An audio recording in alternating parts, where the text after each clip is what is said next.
Commander Adrian Theron stood at the observation deck of the Lunar Research Station, his weathered face reflecting off the reinforced glass as he stared at the unusual readings on his holographic display.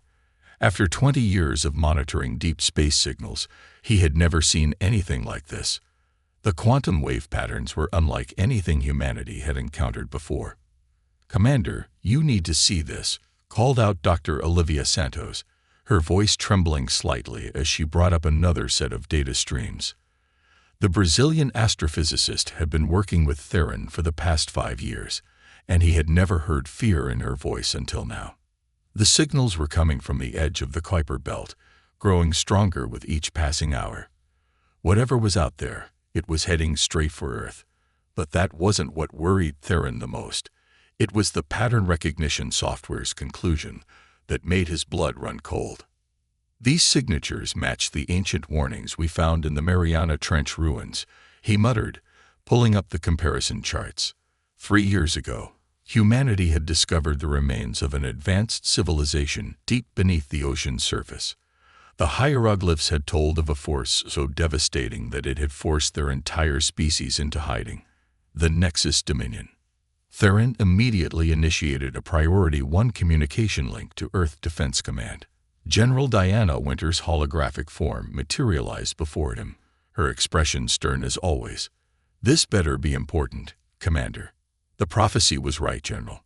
They're coming back," Theron said, transmitting the data packages. "The Nexus Dominion. They're awakening from their 1,000-year hibernation, and Earth is directly in their path." General Winter's face remained impassive, but Theron could see her jaw tighten. "How long do we have?" Dr. Santos stepped forward, her calculations hovering in the air between them. "Based on their current velocity and trajectory, 3 months at most. But that's not all." She gestured, bringing up a 3-dimensional map of the solar system. "Their technology appears to be adapting, evolving as they travel. By the time they reach Earth, we have no way of knowing how advanced they'll be." The implications were clear.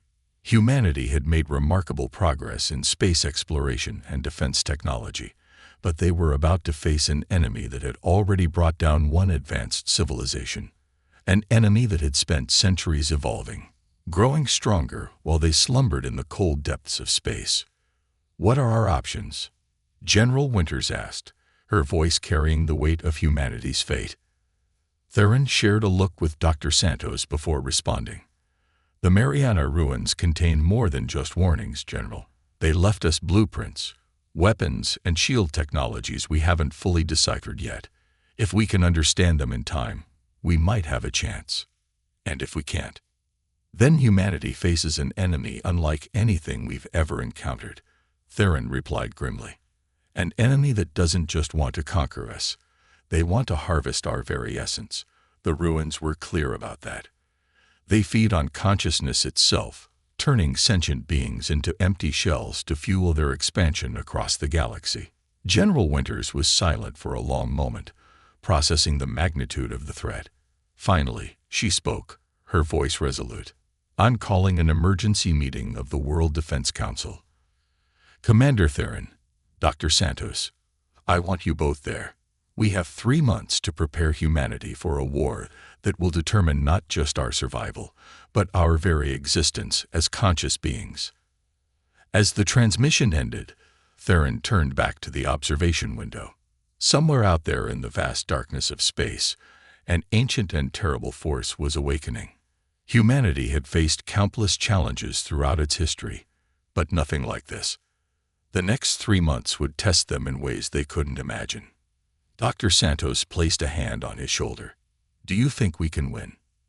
Theron watched as Earth rotated slowly beneath them, billions of lives unaware of the approaching storm.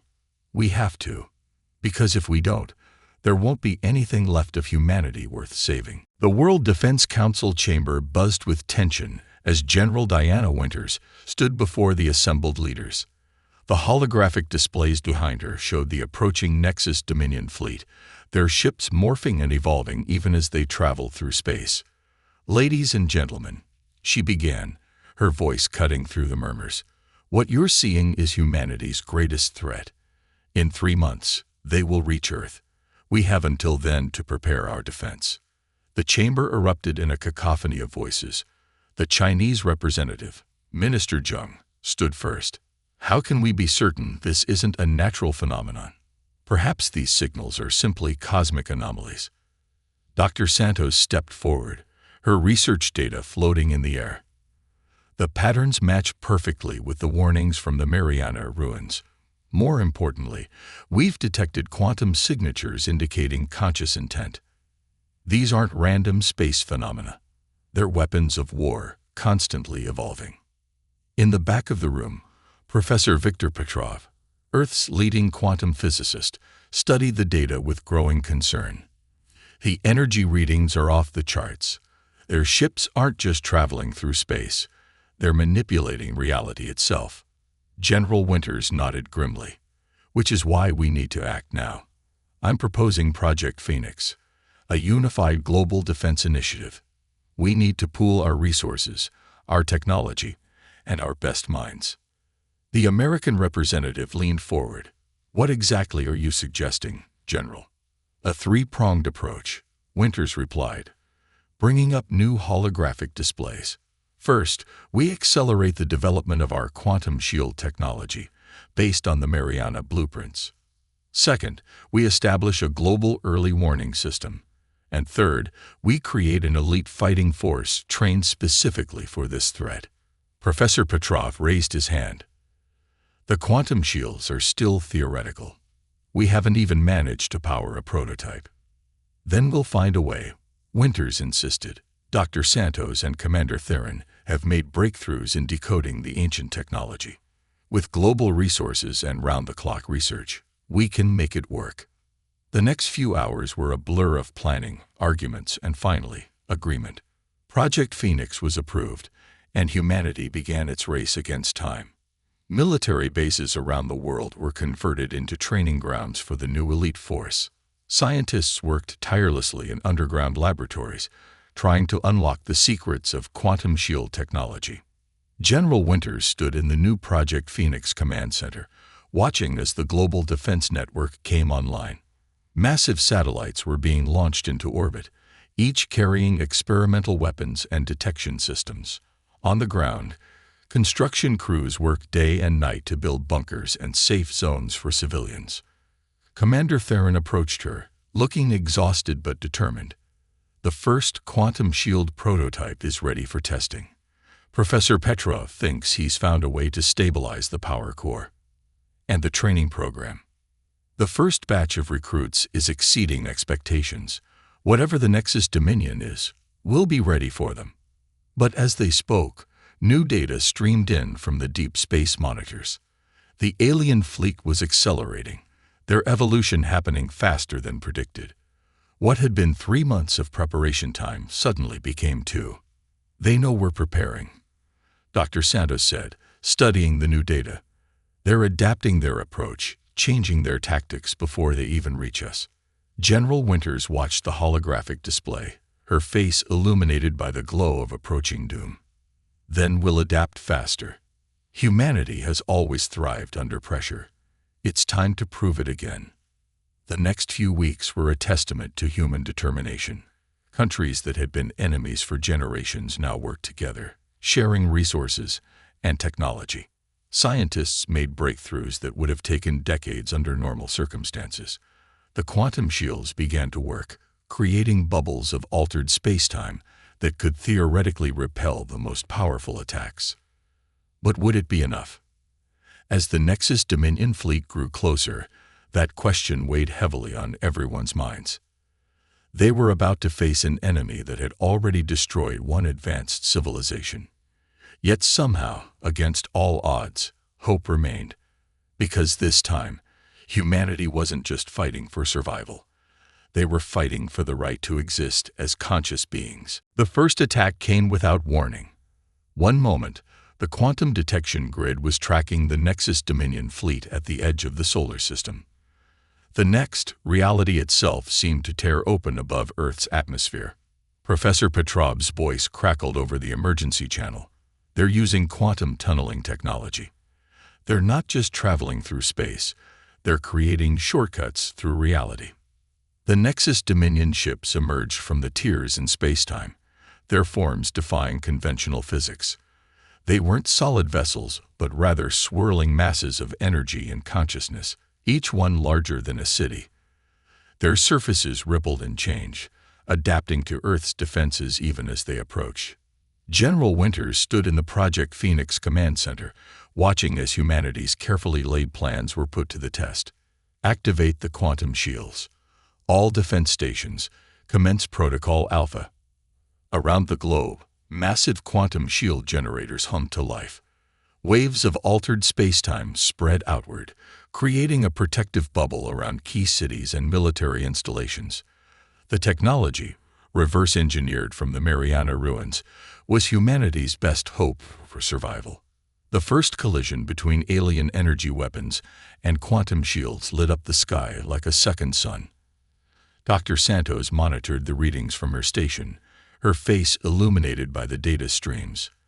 The shields are holding, but they're adapting their attacks. Each blast is different from the last. Commander Theron coordinated the counterattack from the lunar base. Earth's new quantum weapons, hastily constructed but powerful, fired back at the alien vessels. Multiple hits confirmed, but minimal damage. These things aren't just ships. They're like living entities. The battle raged across the planet. The Nexus Dominion strategy became clear. They weren't trying to destroy Earth, but to establish quantum containment zones where they could begin harvesting human consciousness. Wherever their energy beams touched down, people reported feeling their minds being pulled away, their consciousness trying to separate from their bodies. This is how they feed. Dr. Santos realized, analyzing the patterns. They're not just killing us. They're trying to absorb what makes us human. But humanity wasn't going down without a fight. The elite forces trained under Project Phoenix launched their counteroffensive. Using experimental quantum-enhanced aircraft, they flew directly into the alien energy formations, disrupting their patterns with targeted strikes. Private Lucia Rodriguez, leading one of the first squadrons, discovered something crucial during the attack. Their energy patterns, they have rhythms, like a heartbeat. If we time our strikes just right, we can disrupt their whole structure. The battle shifted. Instead of trying to destroy the Nexus Dominion ships directly, Earth's forces began targeting specific points in their energy patterns, causing cascading disruptions throughout their forms. Some of the alien vessels began to destabilize, their consciousness harvesting beams flickering and failing. But the victory was short-lived. The Nexus Dominion adapted again, their ships merging and splitting in impossible ways, creating new forms that could withstand the targeted attacks. They pressed their advantage, breaking through the quantum shields protecting Beijing and New Delhi. General Winters watched in horror as the first reports came in from the breached cities. People were collapsing in the streets, their consciousness being drained away. Those who survived described feeling hollow, as if the very essence of their humanity had been stripped away. "We need to fall back," Commander Theron advised. "Regroup and protect the remaining shield generators." But Professor Petrov, studying the quantum readings from the alien ships, saw something else. Wait, look at these patterns. Every time they adapt, there's a moment of vulnerability, a split second where their entire structure is in flux. If we could hit them at exactly the right moment. Dr. Santos finished his thought. We could potentially disrupt their entire consciousness network, but the timing would have to be perfect, and we'd need more power than we've ever generated before. As the first day of battle drew to a close, humanity had learned crucial lessons about their enemy.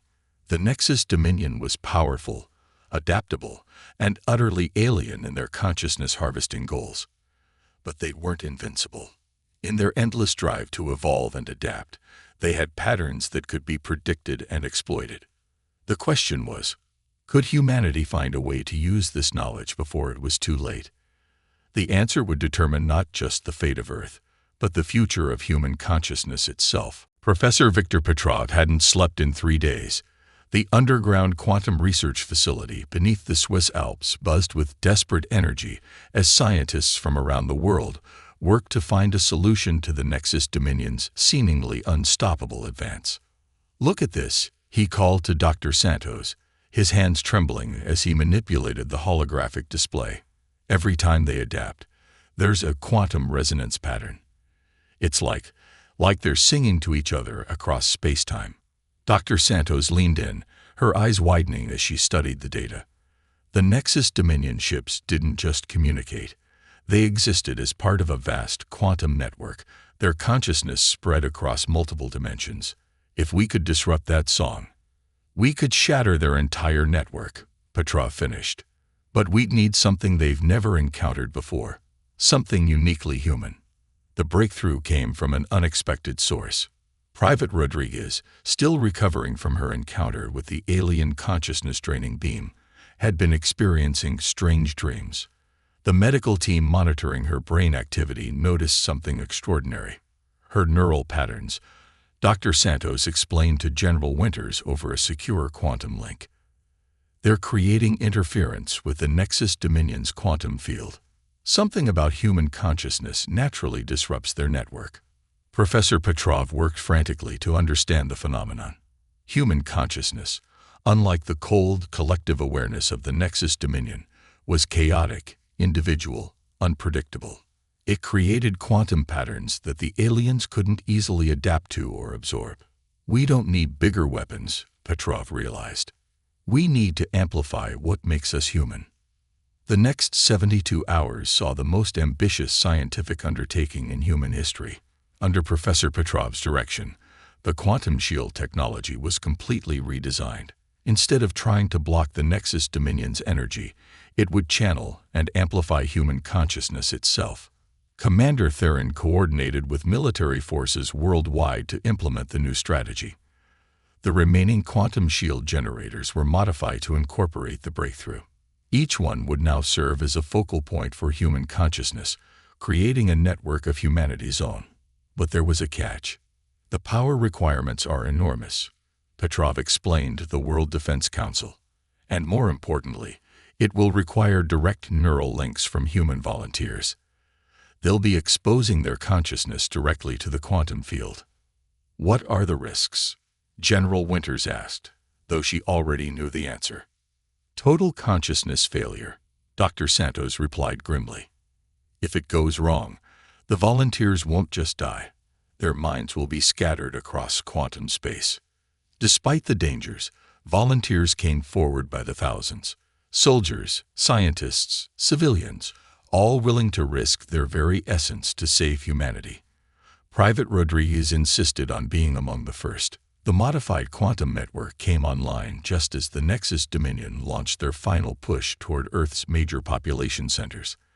The alien ships, confident in their superiority, never saw the trap until it was too late.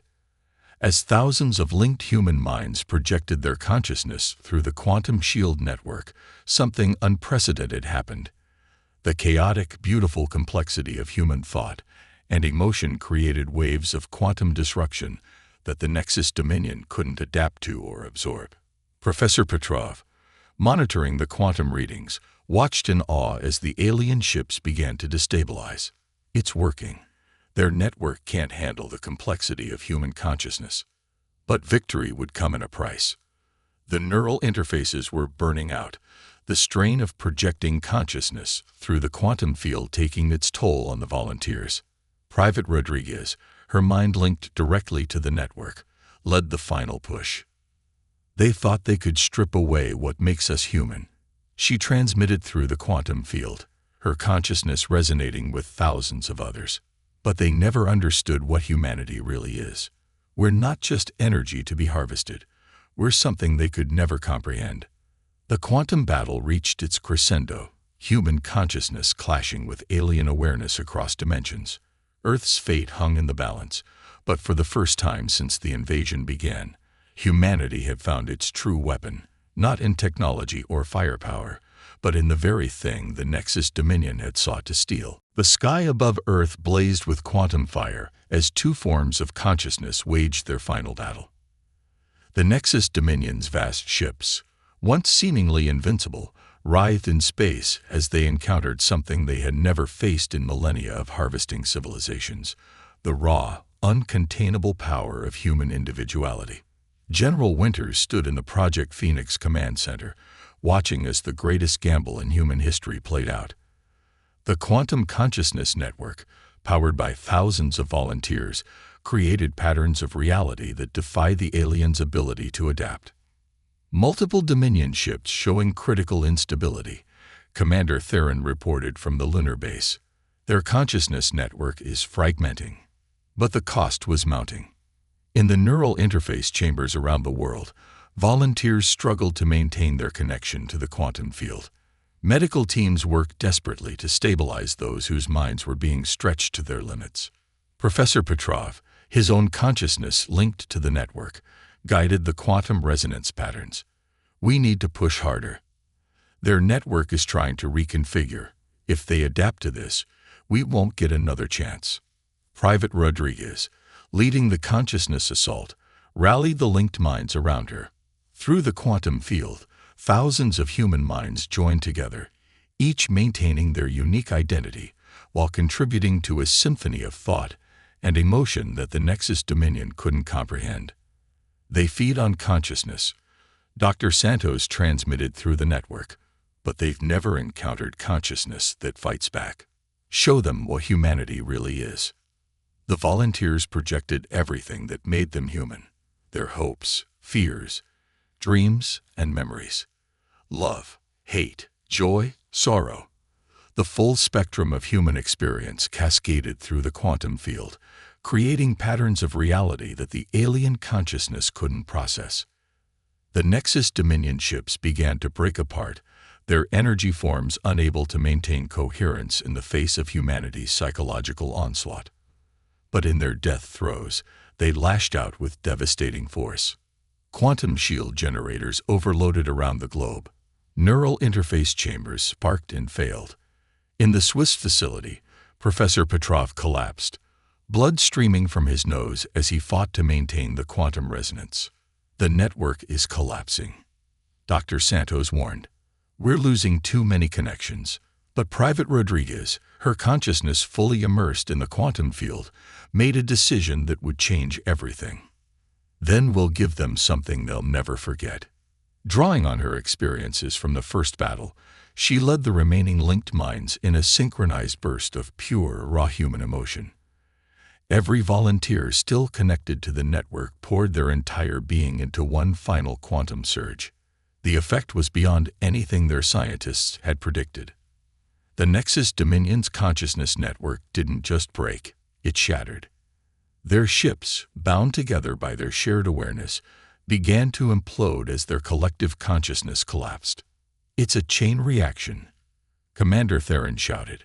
Their entire fleet is destabilizing. In the quantum field, Private Rodriguez watched as the alien consciousness that had threatened to harvest humanity's essence was itself torn apart by the very thing it had sought to consume.